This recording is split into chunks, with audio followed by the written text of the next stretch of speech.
understand and to learn about. We have a very important hadith and saying of our Holy Prophet that's accepted by every school of thought, in which our Prophet, he says, Man mata walam ya'raf imam zamanihi mata mitatan jahiliyyah. That whoever dies, and when he dies he doesn't know the imam of his time, dies as someone as if they never even lived in the time of Islam, they lived in the period of ignorance before Islam. There's a very famous story that goes with this hadith actually. One of our great scholars of our time who passed away, Alama Amini, rahmatullah alayh, he wrote a very famous book that was called Kitab al-Ghadir. Now, many times people throughout history have cast doubts upon the madhab Jaffari and the faith of the Ahlul Bayt and the followers of the Ahlul Bayt, and they would write in their books criticisms and complaints about madhab Jaffari and our faith and the fact that we believe in an imam and the wilayat of Imam Ali and all of these affairs.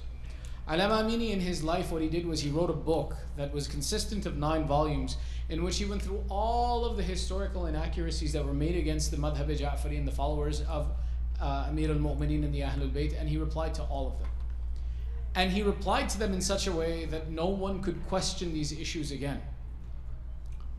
So after he wrote this book, people from other schools of thought who didn't like Madhab Jaffari, didn't like the Shia, they wanted to pick a fight with him and they wanted to cause some issue with him. So when he went to Hajj, all of the major scholars of the different schools of thought knew that he was coming, and they said, you know what, let's get this guy, let's corner him, and we'll put the screws to him, we'll give him a hard time. So they said to Alama Amini, they said, come to dinner, have dinner with us. He says, no, because you're just going to start an argument and a debate with me, and I don't want to argue and debate with you. I came to Hajj, let me do my Hajj. They said, no, we promise we won't argue and debate with you. Come and have dinner with us. So Alama Amini says, you promise you won't debate with me, you won't argue with me. I said, we promise we won't do that. I said, okay, fine. So Alama Amini went to dinner. They put out the food, they put out nice food, they all ate together. When they ate together and they finished, all of the scholars of the other school of thought, they had made a plan that they were going to trap Alama Amini. So they turned to each other and they said, since we're all sitting here and we're all scholars of Islam and we do all good things, why don't each of us go around the table and share one hadith that we really like? And they had prepared all of these ahadith that would be attack on Madhab Ja'fari, and that they would prove this Alama Amini wrong just by sharing these hadith around the table, and that Alama Amini would realize that he doesn't know what he's talking about and he would leave them alone. So sure enough, they started from the table, they went all the way around, and they finally got to the last person on the table was Alama Amini. And I said, why don't you share a hadith with us now that we've given you all this ammunition and we've told you all these things that's wrong with your faith through these ahadith, why don't you share one with us? And Alama Amini says, if I share a hadith with you, I want to ask you a question. Will you answer my question if I share a hadith? They said, sure. He says, and we're not debating, we're not arguing. They said, yes, sure. So he says, okay, fine. First, I want to make sure that you all agree that this hadith is correct. And they said, sure, we'll tell you if the hadith is correct. He says that the Holy Prophet Rasulullah sallallahu alayhi wa sallam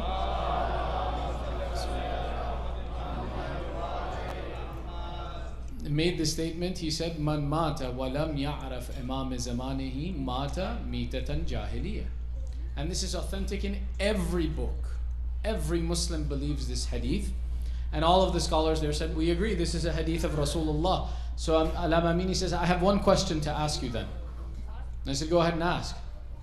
He says, when Fatima Zahra became shaheed or died, who was her imam?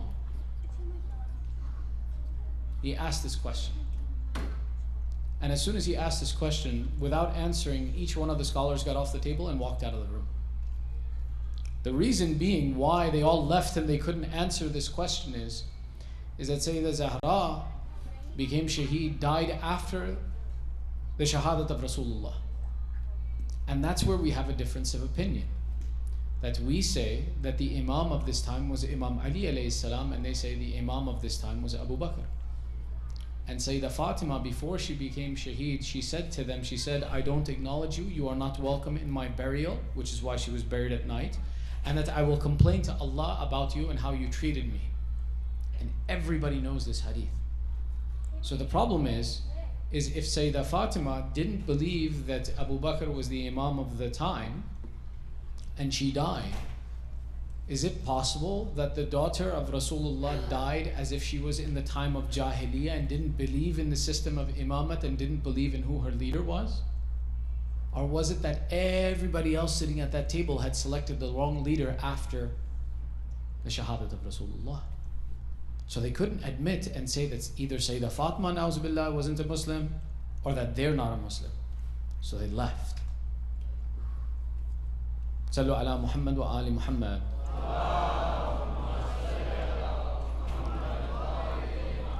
The point of this story is to show you how important it is to know the Imam of your time.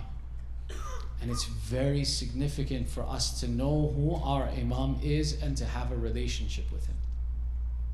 That if you don't know who your Imam is, and knowing your Imam is not simply knowing his name.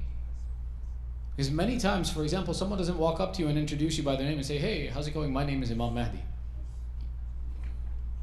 Rather, we have to be able to recognize him through his actions and his attributes. And we have to know when someone's telling the truth and telling a lie. And we can't do that if we don't know about the personality of our Imam, the characteristics of our Imam, the behaviors of our Imam. That it could be that someone comes up to and says, I'm Imam Mahdi, and we say, oh, okay, great. And that person's a liar. Or another person comes up to us, or the Imam himself comes and says, I am your Imam, and we say, no, you're not.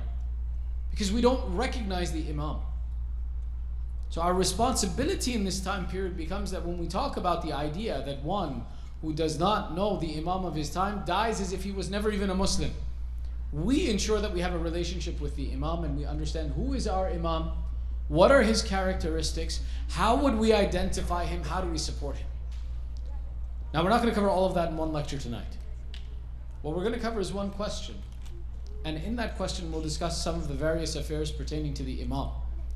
The question we want to cover in tonight's conversation, which many people don't even think about, how is it that Imam Mahdi is still alive? What is the cause of his long life? The reason this question becomes important, and we'll go through the process of elaboration of why this becomes an important question, we have to understand the significance of this question, and by understanding this question, we understand our relationship with the Imam. Before we even get into that, it's true that everyone who sits in this room has a desire to meet the Imam. Everybody wants to meet the Imam and have a relationship with the Imam and loves the Imam and hopes and wishes and prays that they get to spend time with the Imam and talk to the Imam. It's not just you, every mu'min and every Muslim around the world, when they know that they have an Imam who is there to protect them and to love them and to care for them, and he is the example and the living example of our Holy Prophet and the Ahlul Bayt, we want to be in his company. But you see, there's sometimes things that we misunderstand. For example, it's very famous that as soon as we start to make positive changes in our life and we start to become a good Shia or we become a good Muslim and we start to pray and we do tahajjud, we recite Quran, we stay away from bad things, immediately say, now I should be able to see Imam Mahdi, I'm a religious person. Not just, for example, normal people. Even when you go to the hawza, sometimes someone enters the hawza, most of the time. They enter the hawza, they say, now I'm going to dedicate my life to Islam, I'm going to be a good practicing Muslim. And as soon as they start down this path, they say, why haven't I seen Imam Mahdi yet? I thought I was a good person. The truth is that seeing Imam Mahdi is not something that's discretionary. Discretionary means that you can choose to do, or that something that you will do will make it easy for you suddenly to recognize the Imam. If that was the case, we would all write down a recipe or a formula on the wall of every masjid, and we would say, everybody do these things so that you can see Imam Mahdi on a regular basis. But that's not true.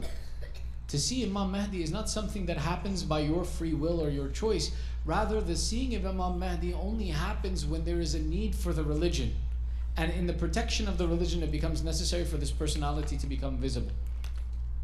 This period of ghaibat is something that is a force and is mandatory upon him as it is for us. Meaning that he can't freely come to us and see us when he wants to, and we can't freely go to him and see him when we want to. Otherwise it would be very easy. One person would figure out the formula that when you do all of these things and you don't do all of these things, you can see Imam Mahdi very easily. There's no such formula. There's no such formula that exists like that. Rather, that this ghaibat has a purpose, and the purpose is fulfilled by the separation from both sides. And we'll talk about why this ghaibat exists as well. The first question we want to answer is, why does Imam Mahdi have a long life? We're going to mention the Imam's name many times, so why don't we do one salawat really loud for all of the times we're going to say his name. Sallu ala Muhammad wa ali Muhammad.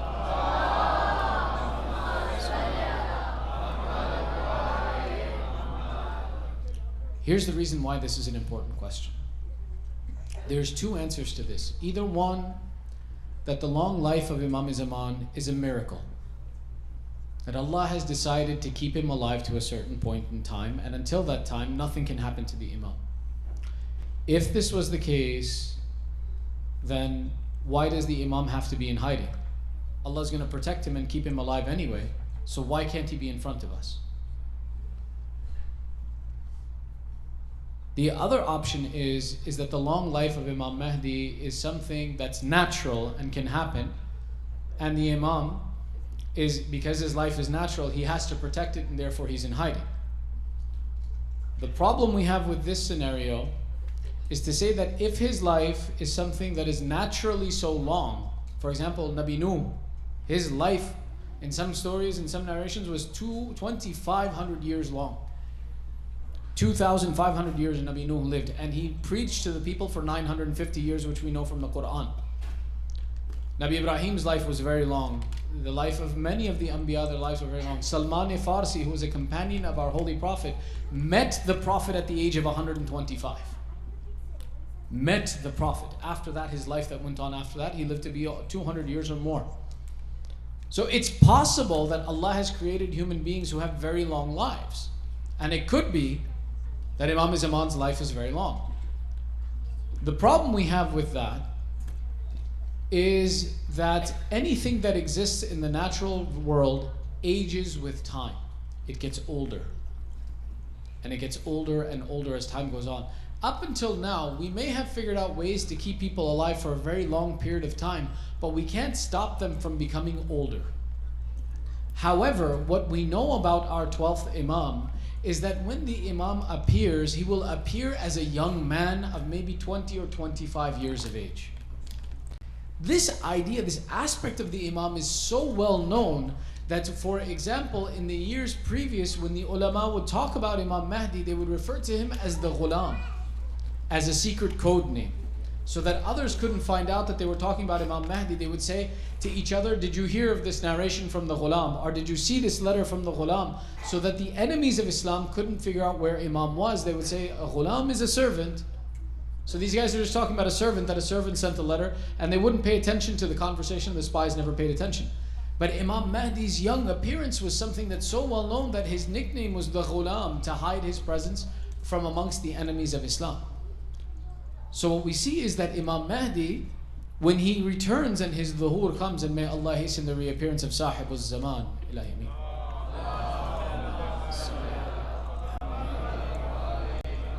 I was looking for you to say Ilahi Ameen. Ready? May Allah hasten his reappearance. Ahsantum. Thank you very much. When he reappears, he's going to come as a young man. So the conflict in the mind comes that how is it possible for my Imam, who has been alive for 1,200 years, that if his long life is something natural, how did he not age at all in 1,200 years or more now? So the conflict comes between these two. Is his life a mu'jiza? Is it a miracle of Allah that he has a long life? And if that's the case, then why is he in hiding from us? Why couldn't he live amongst us for this time period? Because then we could take advantage and speak to him and Allah would protect him. Or two, is his life something natural? And if it's something natural, why doesn't it follow the laws of nature and science that we should see there's a natural aging process that's associated with his life? Many times we think it's one or the other and we try to justify the situation. Well, no. His life is natural, but then there are certain secrets or tricks that, na'uzubillah, the Imam goes through, and he has a regiment and treatment. And we come up with these strange ideas to try and explain this concept. Other times, for example, we say that his life is long, but that Allah has guaranteed some things, but not other things. The reality of this situation is that the truth exists between these two things, and that Imam Zaman explains it himself, why he is in hiding. that these two questions are separate questions and they're not associated. His long life is one thing. His ghaybat is unassociated with his long life. So the first thing we learn is that his long life is something that is from the lutf of Allah. That it is by the mercy of Allah that He has granted him this ability and given him this time that he should be alive for this long period of time. Now, before we continue to our second question, that why is he in ghaybat, let's look at this question, that why is it that the Imam has been allowed to live for so long? Why couldn't it be that, for example, the way that, for example, some of the other madahib believe that when the time comes, then the Imam will be born, and until he's born is a period of time without any guidance or any personality that's present? The first thing we take a look at is that Allah has always guaranteed that since you can't approach Allah and you can't see Allah, you can't sense Allah, He will always keep a connection on this earth of His representatives so that there is someone to rightly guide humanity in how to approach Allah. The first and foremost proof of this is the fact that the first creation of Allah, the first Adam of our generation, was a Nabi of Allah. That Allah, when He put the first of us down, He put a prophet down before He put any other people. Therefore, as long as there are people on this earth, Allah will ensure that one of His representatives is on this earth. Which is why the secondary proof that we see of this is the statement of Imam Ali ibn al-Husayn Zainul Abidin alayhi salam.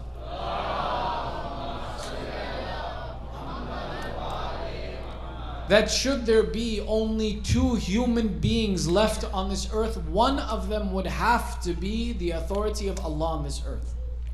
That the earth can never be empty of having an authority on this earth. That Allah's representative is always present amongst the people as long as there are people on this earth.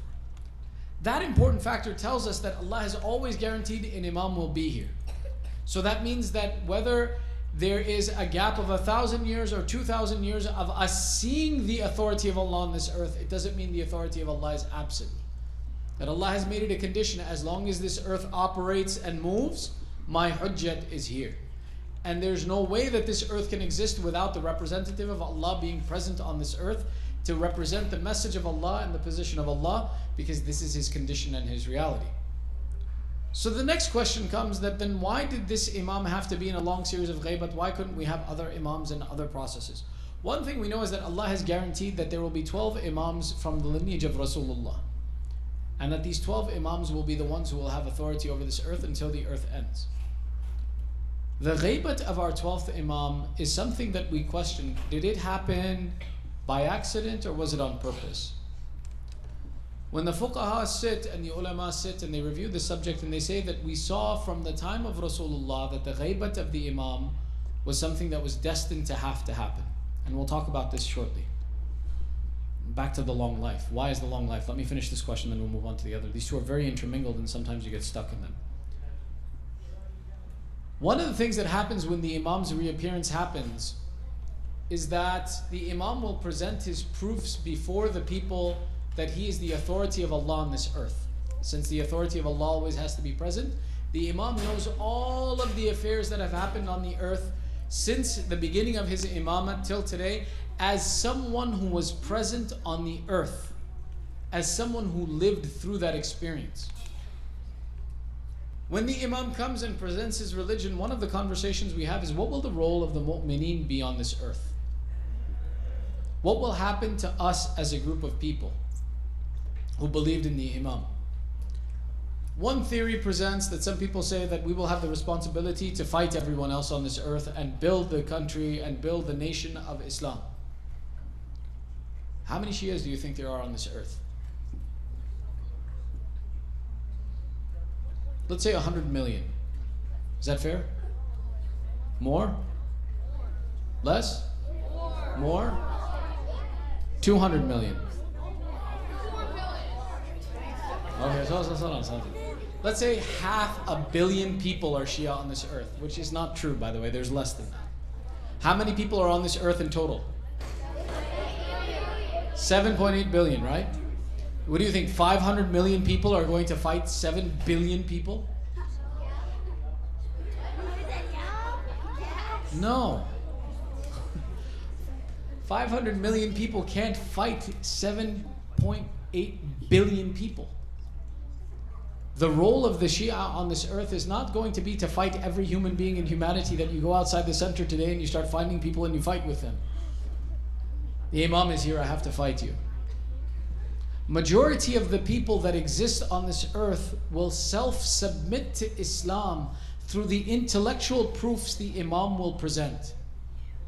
When the Imam comes and he tells the people that I am the authority of Allah, a few different conditions we know will be existing on this earth. We know one, the earth will be filled with injustice and abuse, and that the Imam will fill it with peace and justice.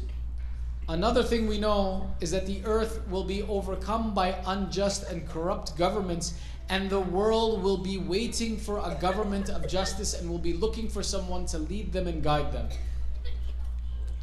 These two things are not independent, they work together. One aspect that we talk about that, for example, every system of governance will have failed. We see every government that's out there today is recognized by its people as being corrupt, as being flawed, as being unfair and unjust to the people who are there. And the people will be fed up with this system of governance and they will be looking for truth and justice. The other idea that the earth will be filled with injustice and abuse. Sometimes people think that, oh, it just means that all of the people will be abused in this time. No. The abuse that will exist on the earth at the time of the dhuhr of the Imam is not just against people, but against the animals, against the land, against the sea, against all of the resources that exist on this earth. Everything will be used in injustice. And we see that today. For example, when we take a look and we see our oceans are filled with plastic. We see that animals are being abused and killed for no reason. We see that forests are being destroyed for no reason except for the greed of man. Everything that exists right now is being abused simply for the pleasure of man. When we talk about the idea that the earth will be filled with injustice, it's not that just the people will be treated with injustice. Everything will be treated with injustice, and every person will acknowledge it and call out that we wish there was justice on this earth. When man reaches this condition, when the 7.8 billion people get sick and tired and fed up of injustice and are ready to stand up for justice and support justice, at this time the Imam will come. And when the Imam comes, he will present his proofs and authority in front of the people and say that I am the representative of Allah from that day till today. And when he presents the proofs of his long life, he will say, I was with the earth and you people when all of these incidents happened on the earth, and I can prove it that I was present by my own speech. You can verify that I answer the questions of that time as one who was present. This miracle of his long life and his ability to present the dalil and the proofs of the information of what has happened in the past 1200 years will be a proof upon the common people who don't know and believe about Imam Zaman, that they will say that certainly this is a unique individual who has some special characteristic, and certainly he must be appointed by Allah that he knows these affairs. One of the reasons of his long life. So now the question is if he has this long life, he's aware of all of these proceedings and these facts, why is he in a state of ghaybat and hiding? That if Allah has granted him this long life by a miracle and given him this ability that he can survive for so long, why is he hiding from us? Why can't we see him? There are two answers to this question, and both of them are valid and correct. One aspect is that this ghaybat of the Imam is not by his discretion, but rather it is the culmination of the exam that Allah has put on the children of Adam. You see, 123,999 Anbiya were sent to prepare humanity for the perfect message of our holy Prophet Rasulullah sallallahu alaihi wasallam.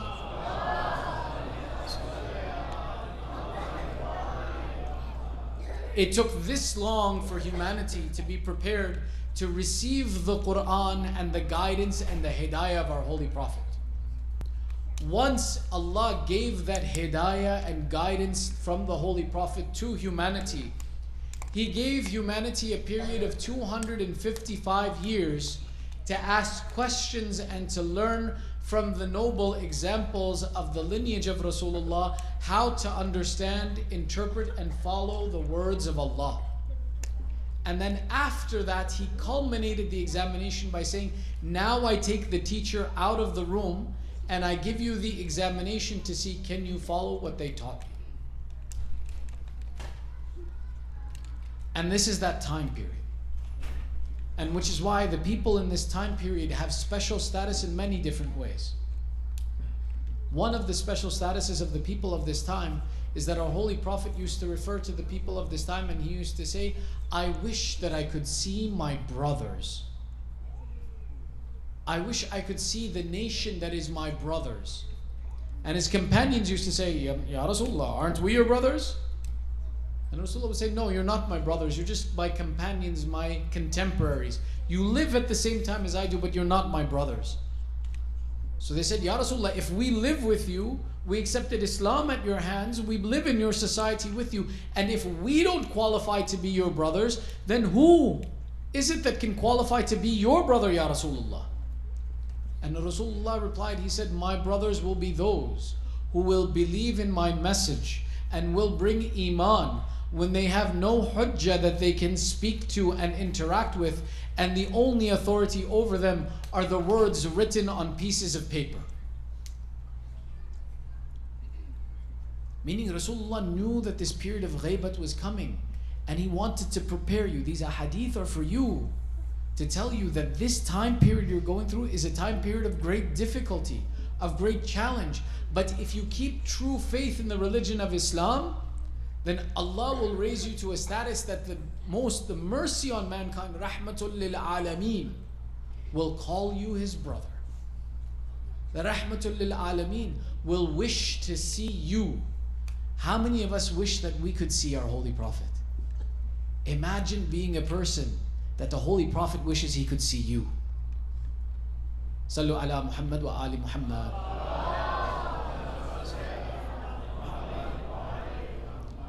The reason for the ghaibah, one is this, that the completion of the examination on humanity, that once Allah has given you the Quran and the completion of the intellect and the knowledgeable sources of what you should be doing and what you should not be doing, to see that when the examination is given to you without someone to guide you, what do you do with this? Do you answer the examination correctly? Do you follow the religion of Islam correctly? This is one aspect. The other aspect, our Imam himself writes to us and tells us about the purpose of his ghaibat. Now, when you want to learn about the 12th Imam, there are many different sources that you can go to. One of the oldest books that we have that's written on this subject is called Kamaluddin wa Tamamun Ni'mah, written by Sheikh Saduq. Kamaluddin wa Tamamun Ni'mah is a book written in 2 volumes. The purpose of this book was, Sheikh Saduq was one of the people who gathered all of the ahadith of Islam. And he traveled around the Muslim world gathering these ahadith and putting them together in the books of ahadith that we have. He writes himself, he says, I found a condition in society that as I traveled around the Muslim Ummah and I talked to people, he says, I found many of our Shia who, when I would speak to them about the 12th Imam, they would say, we don't believe he exists. How can somebody be alive for so many hundreds of years and no one's seen him? So he says, when I found that the Mu'mineen and the Shia were losing their faith in the 12th Imam, I wrote this book as a proof and an istidlal of the presence of the 12th Imam. And it contains, first off, parables and similarities between the ghaibat that existed before the ghaibat of Imam Zaman from amongst the people, and proofs and istidlal from after the time, and stories of people meeting the Imam and the letters of the Imam himself that he wrote. In one of these letters in Kamal ad-Din, our 12th Imam explains, he says, and I shall tell you the reason of my ghaibat from you. He says that every one of my forefathers had a dhalim who had his hand over him. A dhalim is an unjust person. From the time of Imam Ali till the time of Imam al-Askari, every Imam spent a period of his life where an unjust, oppressive ruler abused that Imam. During the life of Imam Ali for 25 years, the 3 Khulafa took his right. In Khutbat al-Shaqshaqiyya in the Quran, in Nahj al-Balagha, Amir al-Mu'mineen says, I spent those 25 years of my life when they stole the Khilafat from me as if there was a thorn in my eye and a bone caught in my throat. Imam Ali says, 25 years I spent like this in this state of difficulty as if I was in extreme pain. Imam Hassan, he was forced to make a peace treaty with Muawiyah Mal'un and spent 10 years under the oppression of Muawiyah. Imam Hussein was the Imam-e-Waqt for a period of 10 years. 9 years and 6 months of that time period were spent under the Khilafat of Muawiyah. The Waqia of Karbala happened after the Imam had been present and the Imam over the Ummah for 9 years and 6 months. For that long he was under the hand of the oppressor. Imam Zainul Abidin spent his life 35 years after the event of Karbala being forced not to speak out openly by the Khulafa of the Banu Umayyah. Imam Baqir was poisoned by the unjust rulers. Imam Sadiq poisoned by the unjust rulers. Imam Al-Kadhim was kept in prison for at least 14 years by the unjust rulers. Imam Radha was forced to be the Khalifa, the Naib Khalifa of the unjust ruler of his time. Every Imam, from Imam Ali to Imam Al-Askari, was in some way subjected to the oppression of an unjust ruler. Imam Zaman writes, he says, every one of my fathers was abused by an unjust ruler, yet I am the avenger of Karbala. I am the avenger of the Prophet. I am the one who will spread this earth with peace and justice after it has been filled with oppression. I refuse to live but even one day under the hand of an oppressor when Allah has made me the one responsible to bring peace and justice to this world. Salawat ala Muhammad wa alihi.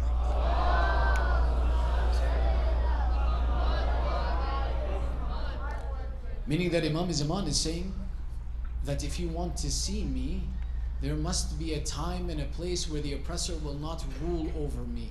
If you want to hasten my reappearance on this earth, bring about a condition where I will not be living in the land of an oppressor. One of our responsibilities in this time period is to prepare humanity for the time when Imam Zaman comes. If my Imam is the one who will bring justice, and it's not realistic, as we mentioned, for 500 million people to fight 7.8 billion people on this earth, my job is, as this minority, to prepare society for justice, that when my Imam comes with justice, the society accepts justice as a whole. If my Imam is waiting to be away from the hands of the oppressors, it's my responsibility that wherever I see oppression on this earth, I prepare the people and myself to stand against oppression. Because if the people don't support the Imam, then how will the Imam come? How will he receive permission from Allah to come? We, in this time period, our goal is to remove the oppression and prepare society to stand for justice. Which is why every Shia who wants to do intidhar al-faraj, who wants to wait and prepare for the coming of the Imam, should be a supporter of justice. Should be someone that where there's injustice in the world, our voice stands with the oppressed. And that we stand to work with the oppressed to improve the condition. Our Ahlul Bayt taught us, في آخر الزمان كل الإنسان إما ظالم أو مظلوم. That in the end of time, this time, that all of society, you will either be an oppressor or you will be oppressed. Acknowledge this and understand this. When you get into a conflict with someone, when you get into a debate with someone, no one likes to be oppressed. And sometimes we go to great extremes. We become the oppressor to ensure that we don't become oppressed. That if someone has done me wrong, I will do him 2 wrongs for the wrongs that he has done me. You hit my car, I'm going to hit your car, and I'm going to kick your cat. Just to show that you don't have the right to oppress me, I will go to great extremes against you. This is not the aqeedah, this is not the tarbiyat of the mu'min. The mu'min is the one who bears difficulty and does not let his character become flawed by the actions of others. If someone has done an injustice to me, I may select to reach and ask for my rights, but I should not exceed the bounds of that I suddenly become the oppressor. Many times our actions are done, and what we do is we say, well, because he did such and such, I did such and such. Even in our own families it happens. Even amongst husband and wives. The husband, for example, comes home late, the wife says, now he sleeps outside. And the answer is that my actions are justified by the actions of the other. Remember something, Allah will not accept this on the Day of Judgment. When every person comes before Allah to give their account of deeds, and Allah asks you, why did you abuse this person? Why did you harm this person? Why did you hurt his feelings? And you say, well, because he did such and such first, or he abused me first. The answer from Allah will be, I'm going to ask him about what he did. Let's talk about what you did. His actions don't justify yours. One of the important things, especially amongst the mu'mineen, and we have to realize this, all of us are in need of the shifa'ah of Imam Hussein. All of us need it. None of us are so perfect in our deeds that we don't need the shifa'ah of Imam Hussein. And the shifa'ah of Imam Hussein is that shifa'ah that even if you cried, for example, fake cried, a tear, fake cried, your heart wasn't moved, but you saw people crying around you and so you wept. Or you made it look like you cried. That fake crying for Imam Hussein will be sufficient to be your wasila to get you into heaven. Understand, Imam Hussein is this personality. Well, our sixth Imam explains, he says, one who goes to the ziyarat of my father Hussein ibn Ali, having ma'rifat and understanding of the character and the personality of my father Hussein ibn Ali, hell becomes haram upon him. Do you understand what that means? Do you understand how powerful of a statement that is? That if you do the ziyarat of Imam Hussein with ma'rifat of the personality of Imam Hussein, hell becomes haram for you. You see, that means that you can't go into hell for even a moment. You can't go into hell for even a second, because it's impossible for that action to happen. That's how powerful the wasila of Imam Hussein is. Now let me ask you something. If I am asking for the wasila of Imam Hussein, and his wasila is so powerful that it can make hell haram for me, and I go and I assault and I insult and I fight and I argue with someone else who is asking Imam Hussein for the same wasila, who's going to get that wasila? Is the Imam going to give both of us and he says, oh, it's okay, you fought amongst yourself, no problem? No. That doesn't work that way. This is why respect the rights of the mu'mineen, because you are both going after the same goal. We can have differences, we can have conflict, but there should not be oppression in this fact. We should all be searching for justice and promoting this concept of justice. Otherwise, how can we ask Imam Hussein to help us the same time the person who we abused is asking for the help of Imam Hussein? These things are impossible. And remember that these are the nights of difficulty. Now we've begun the mention from the 7th of Muharram, when the water in the camp of Imam Hussein has stopped. If you want to stand against oppression, stand against oppression because of the children of Imam Hussein were kept thirsty out of oppression. If you want to stand against oppression, make sure that you don't forget the message of Imam Hussein, where he tried to prepare you and warn you that oppression will exist on this earth. And don't stand for it, because the same way that I was oppressed, others will be oppressed, and don't let them be oppressed the way I was oppressed. Look at the example on the night of Ashura, when Imam Hussein is walking between the tents, and he is passing between the tents. Every mother is preparing her children to present a sacrifice. Every mother is getting their children ready that on the day of Ashura they should be allowed to go out and that they should not be frightened.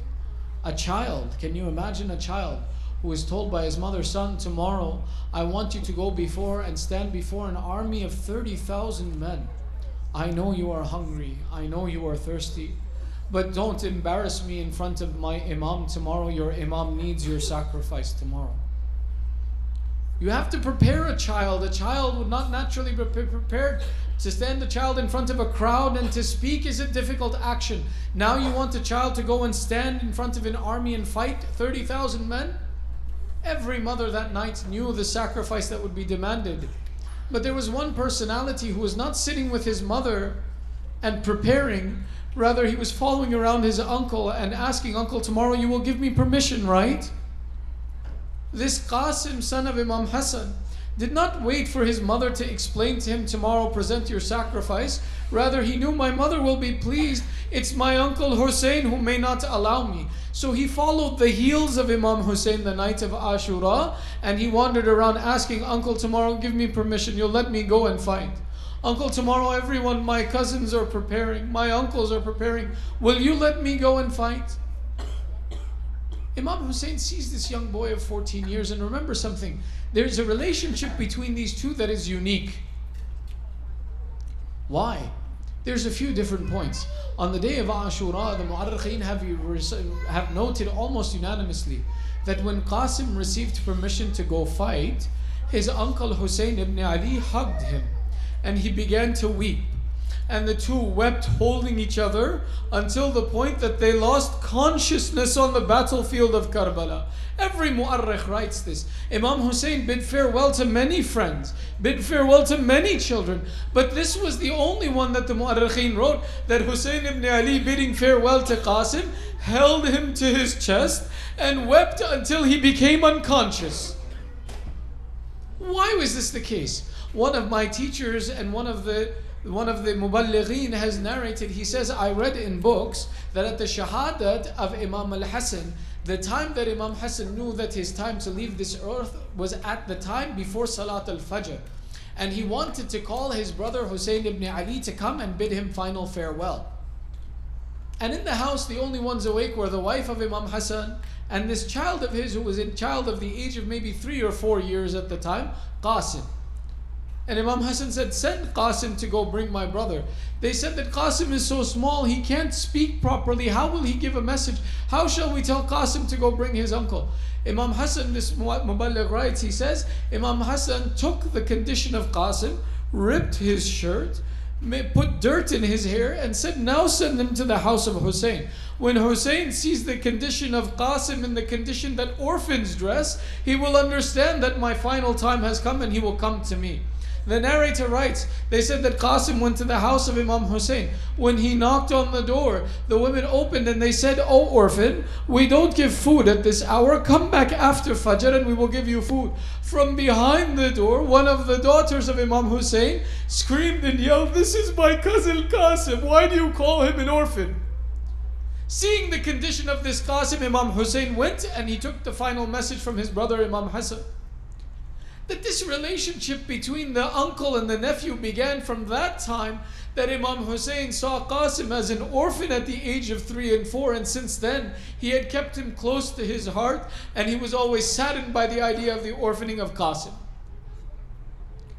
That now, on the night of Ashur, when this young man who is of 14 years is begging his uncle, "Uncle, tomorrow give me permission.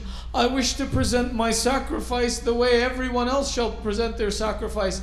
Imam Hussein wants to know, is this sincerely the desire of this child, or is he simply following the example of his cousins and the elders and he wants to be like the grown-ups?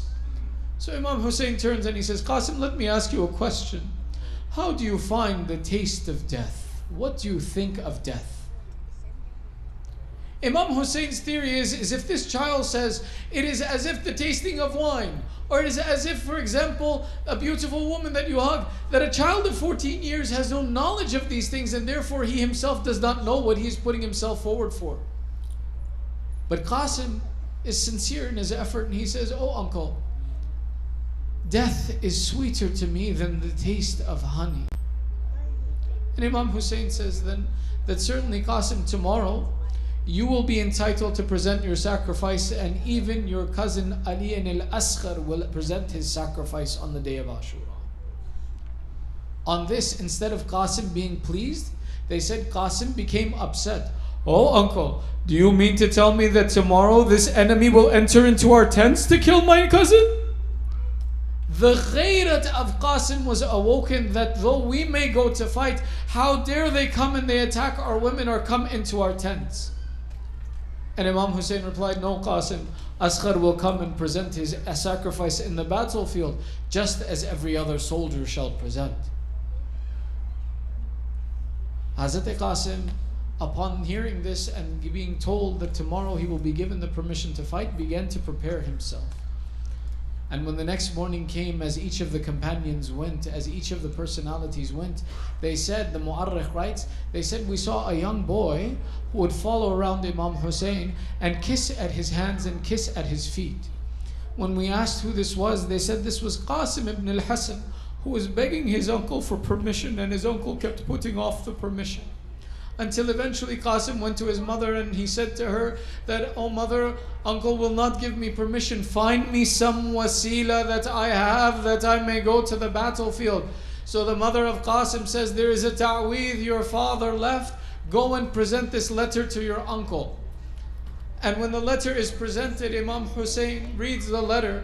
O Mazlum Hussein, O Gharib and stranger Hussein, this letter is written to you by your brother Hassan. If you should find yourself in a condition when you are alone in the battlefield and the enemy has surrounded you and you are thirsty and in difficulty, accept this son of mine Qasim as a sacrifice on my behalf, and let him go into the battlefield on my behalf, that he is my sacrifice for you, O Hussein. We heard the sacrifice of Zainab. We heard the sacrifice of the companions. Imam Hassan said, though I may not be their brother, allow my sacrifice to go in my place. Imam Hussein in this instance says that finally I had to let Qasim go. There are two descriptions. One, we said Imam Hussein hugged Qasim and wept until he became unconscious on losing Qasim. The second is the description of how Qasim entered the battlefield. Every narrator writes that Qasim ibn al-Hasan entered the battlefield wearing a shirt, a cloak, and a pair of sandals. No other of the warriors of Imam Hussein is there a description given about what they wore into the battlefield. The reason this description is given of Qasim, some of our ulama write, is to say and show that it was not battle that Qasim was done with, but rather he was killed by the oppression of the enemy. You see, Qasim was too young to wear armor when he entered into the battlefield. The armor was too long for him. So they wrote the description, this young man presented a sacrifice with bravery, though he was not even able to wear armor when he went into the battlefield. They said this young son of Imam Hassan, when he entered the battlefield, the enemies turned and looked at him and said, who lets a sliver of a moon, who lets such a beautiful child come against an enemy that is thirsty for his blood? They looked at Qasim and they said, this child, what will he do against us? How will he fight us? But Qasim is the son of Imam Hassan. He is the grandson of Amir al-Mu'mineen. They said this young man began to fight the enemy in such a way that they became frustrated. That how is it that such a young child without even armor on his body is killing our champions? So they went and they encircled Qasim. Up until this moment, they say, Hazrat Abbas and Imam Hassan stood in the back and they said, look at how we've trained our nephew. Imam Hassan would be proud to see his son and how he battles in the army. But when they encircled Qasim, Abu al-Fadl, they say in Zuban-e-Hal, said, are you those without any mercy? Don't you know this is a child who's thirsty for 3 days? Why do you encircle him with the army to kill him from every direction? The shahadat of Imam Hazrat al-Qasim is one of innocence. They say Qasim was someone who did not even pay attention to the danger that he was in. He was a person who preserved his nature. That in the middle of fighting, when his sandal broke, instead of worrying about the enemy in front of him, he put his sword down on the ground, sat down on the ground to fix his sandal. In this instance, the enemy said, this child, we can't defeat him head on. The enemy came and struck Qasim on his head to make him shaheed. Every shaheed called out, Assalamu alayka ya Aba Abdullah, Assalamu alayka ya Imami. This Qasim was the only one who called, Ammu, they hit me and I am bleeding. When he called for his uncle, Imam Hussein ran to the battlefield. In the narrator's right, Hussein ibn Ali came as the Mal'oon sat with the sword on the neck of his nephew. The anger of Imam Hussein was raised. He raised his sword. He said, Mal'oon, have you no mercy on a child? The enemy screamed and said for the army to come to his aid. The horses of Umar Isad ran to the battlefield to separate Hussein ibn Ali from Qasim. They trampled the body of Qasim in his life. They said when Hussein came, Qasim was alive. When he reached Qasim, Qasim had left this world. Imam Hussein kneels by his nephew. How unfortunate the uncle, when the nephew calls to him, he cannot answer his call. The descriptioners write, they said that Hussein ibn Ali hugged the body of Qasim to his chest, and he walked him holding his nephew pressed against his chest. They write one other statement in the description. They say that as Hussein ibn Ali held the chest of Qasim to his chest, the feet of Qasim dragged on the floor. The Muharrikhin looked at these two statements and they said this statement does not make sense to us. Hussein ibn Ali was tall. Qasim was a child of 14. If Hussein hugged Qasim to his chest, then the feet of Qasim should not have touched the ground. They write, we have one of two explanations. Either the loss of Qasim was so great that the back of Hussein was bent carrying his nephew. Or two, the horses trampled the body of Qasim so much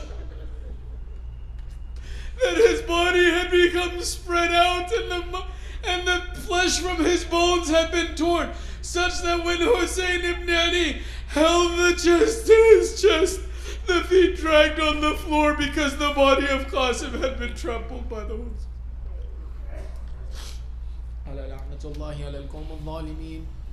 وسيعلم الذين ظلموا أي منقلب ينقلبون ندعوك باسمك العظيم الأعظم الأعز الأجل الأكرم يا الله. Raise your hands. يا الله يا الله يا الله يا الله يا الله يا الله يا الله يا الله يا الله يا محمود بحق محمد يا أعلى بحق علي يا فاطر السماوات بحق فاطمة يا محسن بحق الحسن يا قديم الأحسان بحق الحسين. Oh Allah, accept this small ibadat from us. Oh Allah, forgive our sins, cover our flaws. Oh Allah, there are those amongst our community who have come to these majalis with hajat. By the mention of the masa'ib of Ali Muhammad, fulfill their hajat. Allah, those amongst our communities, our families, the mu'mineen around the world who are in a state of sickness and difficulty, Ya Allah, give shafa'at to the mu'mineen wherever they may be. Oh Allah, hasten the reappearance of Sahib al-Zaman. Oh Allah, make us from the upright supporters of Sahib al-Zaman. Ya Allah, entitle us to the shafa' of Imam Hussein in dunya and akhirah. Rahimullah man yakra'a surat al-Fatiha ma'as salawat.